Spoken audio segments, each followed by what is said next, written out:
Conversa de Classe, apresentado por Maíra Tangerino. Aqui, mentes únicas se encontram em conversas plurais. Sintonize-se para mergulhar em uma jornada única de aprendizado e descoberta. Olá, pessoal! É um prazer receber todas vocês aqui de volta no Conversa de Classe. E vocês sabem, né? Aqui é um espaço que nós exploramos diferentes aspectos do universo educacional. E, gente, hoje eu estou muito feliz, né? Eu tenho contado para vocês que eu tenho conhecido muita gente potente, muita gente maravilhosa, que faz um trabalho incrível de educação ao longo do Brasil. E hoje eu tenho a oportunidade, né, o privilégio de receber aqui no programa a teacher Jéssica Feijó, a professora Jéssica. A Jéssica me procurou e eu fiquei muito feliz, né, dela dizer que queria participar aqui do programa. Ela já tem uma jornada aí de mais de 17 anos no ensino de inglês e ela vai falar um pouquinho aqui com a gente sobre o tema fascinante que é gerenciamento de sala de aula. Jéssica, seja bem-vinda, né? E como eu falo aqui para todo mundo, a gente começando, eu já vou te mandar a primeira pergunta, né? Jéssica, com a sua vasta experiência em sala de aula, como que você aborda o desafio do gerenciamento da sala de aula, especialmente considerando a diversidade de idades, os níveis de proficiência e os diversos contextos de aprendizagem? Jéssica, bem-vinda, é uma honra ter você aqui no Conversa de Classe. Hello, thank you. Obrigada, é um prazer estar aqui participando também. Realmente eu quis fazer parte dessa proposta, porque eu achei muito legal. E eu também tenho conhecido muitas pessoas através desse programa, então, né, que eu tenho acompanhado desde que eu assisti a primeira vez, e estou me sentindo muito honrada de poder fazer parte também. Então, como a Maíra já disse, né, eu tenho 17 anos de experiência com o ensino de inglês, então eu comecei com 15 aninhos dando aula de inglês para a educação infantil, e desde então eu só fui evoluindo e estudando, me capacitando para que hoje, então, eu desenvolva esse papel que eu estou fazendo, que é justamente ajudar outros teachers a lidar com essa questão de gerenciamento em sala de aula. Então, esse desafio é um desafio mesmo, né, porque cada vez mais nós estamos sendo concorridos com internet, né, com muitas coisas tecnológicas, então a sala de aula é um desafio mesmo, a sala de aula presencial em especial, né, com as crianças. Mas essa questão de gerenciamento, ela me veio à tona, assim, né, para trazer para os teachers, justamente porque a gente ainda tem esse tempo, né, de encantar os alunos e de ter esses momentos de conexão com eles. Então é nisso que eu prezo e é isso que eu trago para a sala de aula, independentemente de eles serem de níveis de proficiências diferentes ou de contextos de aprendizagem diferentes. Mas se a gente cria uma conexão com eles, a chance de a gente conseguir dar um andamento de aula mais com resultados melhores, vamos dizer assim, né, é bem maior, porque se a gente cria uma relação com o nosso aluno, ele nos respeita e a gente vira autoridade em sala de aula no sentido bom mesmo da palavra, né, de ter respeito, e eles têm uma troca com a gente. Então, isso é muito legal. E é um pouco do que eu trago nessa abordagem de gerenciamento em sala de aula, com técnicas e estratégias e muito amor e carinho para as crianças, que é o que elas precisam bastante, principalmente nesse contexto pós-pandemia, né? Que a gente ainda está trazendo bastante isso para a sala de aula, a gente ainda tem, né, muitos resquícios disso nas nossas aulas, mesmo que seja na aula de inglês, que é menos tempo, nós, como teachers, a gente precisa representar esse papel de segurança e de afetividade para as crianças também.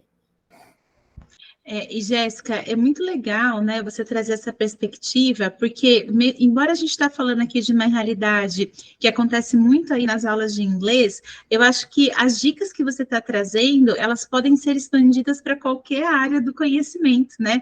Então, a gente não vai apoiar só os teachers aqui oficialmente, né? Mas todos os professores e professoras que às vezes estão interessados no tema, né? Também querem saber um pouquinho mais sobre isso. E, gente, a Jéssica, ela não é só professora, né? Você também desempenhou aí um papel crucial de liderança como coordenadora pedagógica e como coordenadora geral de uma escola de inglês. Eu queria saber um pouquinho, Jéssica, se você pode dividir com a gente como que a liderança se entrelaça com essa ideia do gerenciamento de sala de aula no cotidiano aí das instituições de ensino. Sim, exatamente. isso é muito interessante também, porque de acordo com o que eu tento trazer para minha sala de aula, é o que eu também trouxe para os teachers. Porque eu entendo que se o teacher está sendo bem tratado, né? Se ele está tendo todas essas minhas vivências também, ele vai passar isso para a sala de aula. Então, a chance de evitar, entre aspas, problemas na sala de aula são menores quando a gente passa isso para a nossa equipe pedagógica também. Então, toda essa fala que eu faço com os alunos como teacher, eu faço para os teachers também, né? Então, é como se eles também fossem meus alunos, que não deixa de ser, né? Quando somos líderes pedagógicos, a gente tem os teachers sendo como nossos alunos, no sentido de que a gente está ali para orientá-los e ajudá-los no que eles precisarem, para chegar no cliente final, entre aspas, e falando de curso de inglês, mas para chegar nos alunos, que é o nosso bem maior, que é quem a gente mais quer tratar bem e ter experiências ótimas com eles em sala de aula, né?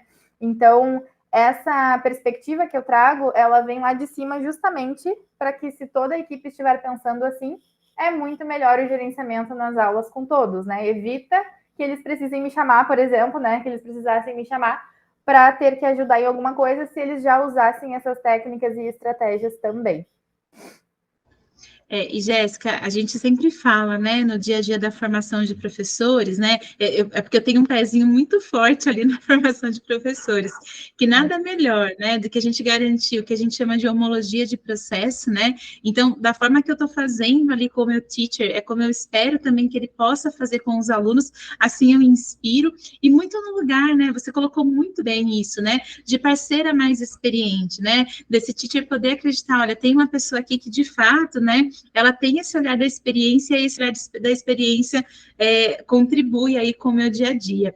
E eu fiquei pensando aqui, Jéssica, olhando, né, para a sua trajetória, eu vi que o empreendedorismo também faz parte aí da sua carreira. Eu queria saber como que a sua visão empreendedora influencia nessa abordagem do gerenciamento de sala de aula, e especialmente no contexto de uma escola de inglês.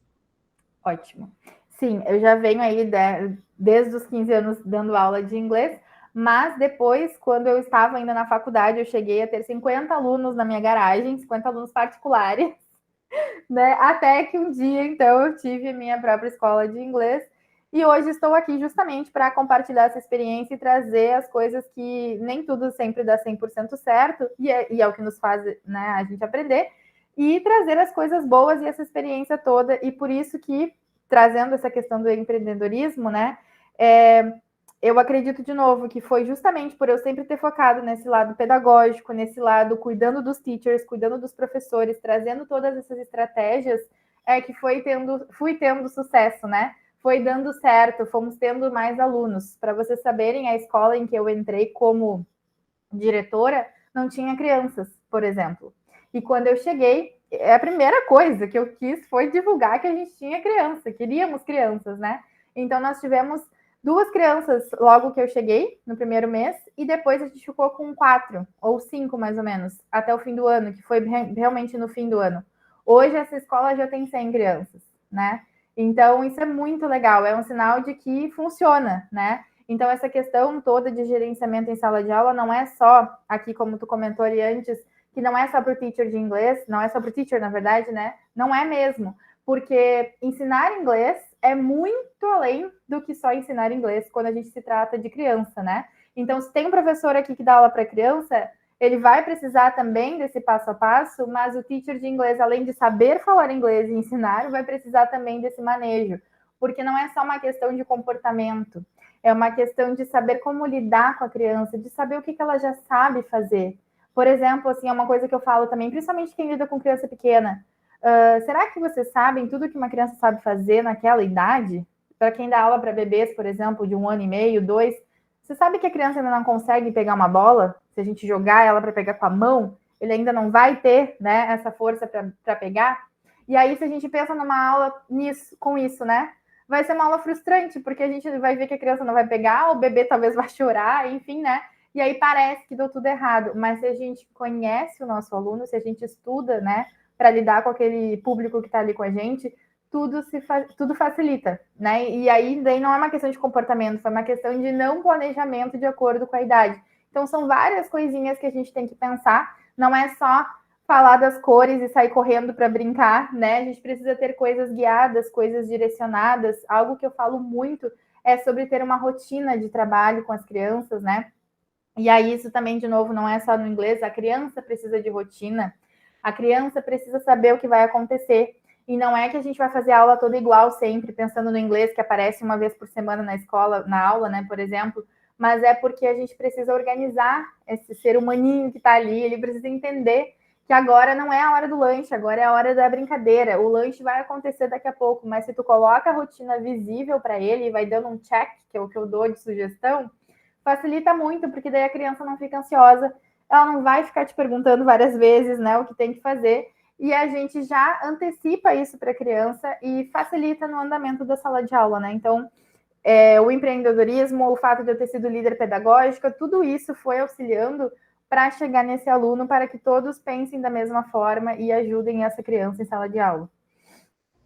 E, Jéssica, isso é maravilhoso, né? A gente entender que em diferentes dimensões das instituições de ensino, o que a gente está dizendo aqui, gente, é da integralidade desse sujeito, que acima de tudo, ele tem direito a uma educação de qualidade, né? Seja em qualquer instituição que ele estiver inserido, né? Eu acho que é uma máxima aí da nossa Constituição, né? Porque isso é um direito que está garantido lá na Constituição brasileira, e de fato, a gente entender que quando a gente está falando de escola, mesmo que a escola ela seja um negócio, é um negócio que está lidando com sujeitos, com crianças, com adultos que, na sua integralidade, vão ter aí as suas diversas subjetividades do aprendizado, né? E eu até estou comentando isso porque lidar com diferentes faixas etárias pode ser um desafio, né? Eu queria até te perguntar se você pode compartilhar aqui com o nosso público, e Jéssica, nosso público aqui geralmente são de docentes, né, que nos acompanham muito aqui no canal, mas também nós temos vários estudantes que são aspirantes à docência, que ainda vão chegar na docência. Por isso que seria bacana se você pudesse contar algumas estratégias, alguns insights de como a gente pode motivar os alunos, desde crianças até adultos, mantendo, né, essa atmosfera positiva aí da sala de aula. Legal, isso é ótimo. É bom saber o público que está aqui, né? Justamente para a gente motivar, né? Porque falam tanto da educação assim, mas, gente, eu sou apaixonada e não tem nada mais gratificante do que estar em sala de aula, seja com criança, adolescente ou adulto, porque a troca que tem com os nossos alunos é impagável, é imensurável, né? Então é muito legal mesmo. E fico feliz justamente por poder trazer essa minha experiência, então, também em relação aos alunos de todas as idades. Então, primeira coisa, assim, que é uma coisa minha, de Jéssica, e que eu levo para todo mundo adulto também brinca, tá? Adulto também gosta de brincar. Eles também gostam de atividades dinâmicas, principalmente aquele adulto que está em curso de inglês, falando sobre inglês, que chega depois do trabalho. Imagina ficar mais 2 horas sentado ouvindo só a gente falar, né? Então, uma das coisas é isso. Brinquem de forca, brinquem de adivinhar o desenho, brinquem de mímica, brinquem de jogo da memória, brinquem de procurar alguma coisa pela escola, sabe? Coisas de movimento. Isso a criança precisa sempre, mas o adulto, sempre que puder, também vai querer. O adolescente também, principalmente aquele que faz depois da escola, início da tarde, que vai com sono, com aquela cara de quem não quer nada, né? Mas se a gente conseguir buscar naquilo o que eles gostam, a gente leva eles para o resto da vida. E aí vem um insight, então, né, que foi uma das questões aqui que a gente conversou, que é assim, gente, conversem com seus alunos. Seja criança, seja adolescente, seja adulto, façam perguntas, conheçam os seus alunos. Imagina que chato seria se hoje eu levar, por exemplo, uma música dos Backstreet Boys, que as crianças nunca viram na vida, não fazem ideia de quem seja, e eu achando que eu estou arrasando. Mas não, hoje eles estão ouvindo K-pop, né? Então eu preciso, pode ser que quando essa gravação apareça não seja nem mais isso, né? Porque muda tanto. Então eu preciso conhecer meu público. Claro que eu posso levar algo da minha época para apresentar, não há problema algum, desde que seja contextualizado, né? Mas a gente precisa saber que aquela criança, por exemplo, não gosta de brincar de jogo da memória, mas ela gosta de brincar de amarelinha. Então eu vou tentar contemplar todos, né? Então, falando de dinâmica de sala de aula, eu acredito nisso, que todo mundo gosta de brincar, que todo mundo gosta de uma coisa divertida. É muito fácil a gente dizer que não querem, que não gostam, mas se a gente não fizer, é claro que a gente não vai saber, né? Então, a conversa, o diálogo, para mim, é algo muito importante, desde criança até o adulto, né? O adulto e o adolescente, claro que eles falam mais, mas a criança também precisa ser ouvida. Questões de sala de aula mais práticas, assim, em relação a gerenciamento também, ter alguns comandos que as crianças entendam que quando acontece aquele comando, a gente vai dar uma notícia importante. Agora, um pouquinho mais sobre criança, por exemplo, tem uma... É bem bobinho, mas eu faço, eles sabem, que é quando eu falo attention, concentration, silence. Todo mundo fala junto e eles sabem que a partir disso eu vou dar um recado importante. Seja que a gente vai brincar no pátio, seja que eu preciso de silêncio mesmo, mas eles sabem. Então, assim, usar técnicas, coisas muito de visão, né? Muito visual, a criança precisa ver, a criança precisa se mexer. Tem algo muito importante no inglês, até o termo é em inglês, que é o TPR, que é Total Physical Response, que a criança precisa se mexer. Então, se eu vou ensinar os números, por exemplo, não preciso só falar 1, 2, 3, 4, 5. Eu posso inventar um gesto para cada número e isso vai fazer a criança memorizar mais. Usar e abusar de músicas em sala de aula, isso é muito legal também. Contar histórias. E aí, a contação de histórias vem para a questão de gerenciamento também, porque criança sempre presta atenção em histórias, né? Vai ser um momento muito bom de que ele vai prestar atenção na gente. Fazer técnicas de relaxamento, parar tudo, né? Abaixa não, desliga a luz, coloca uma musiquinha calma, fale coisas legais, acalma a gente quando a gente também não tá, né, 100%, quando as crianças também precisam se acalmar. Enfim, eu sempre penso que tudo que a gente faz para criança, a gente pode adaptar para todas as idades e que comportamentos diferentes a gente vai ter em todas as salas de aula também, como mesmo a Maíra disse, são sujeitos, né? E todos eles têm sentimentos, estão todos em desenvolvimento. Se nós adultos precisamos trabalhar nossa inteligência emocional, imagina uma criança e um adolescente. Então, a gente precisa estar atento a isso. Por isso, não é só dar aula de inglês, é um contexto muito maior. E se a gente se dá conta disso e está aberto para isso, a nossa sala de aula vai ser incrível. Jéssica, estou fascinada, encantada com a entrevista. Muito obrigada de você vir aqui de coração tão aberto, numa fala tão transparente, tão bonita, tão profunda, falar das suas práticas. Com certeza, e vou confessar uma coisa aqui, eu não teria pensado nesse tema, gerenciamento de sala de aula, e quando você trouxe, eu falei assim, gente, olha que sensacional, né? Eu acho que é um tema muito relevante mesmo para a gente compartilhar aqui com essa comunidade. Jéssica, muito obrigada mais uma vez. E, pessoal, a gente se encontra no próximo Conversa de Classe. Até mais!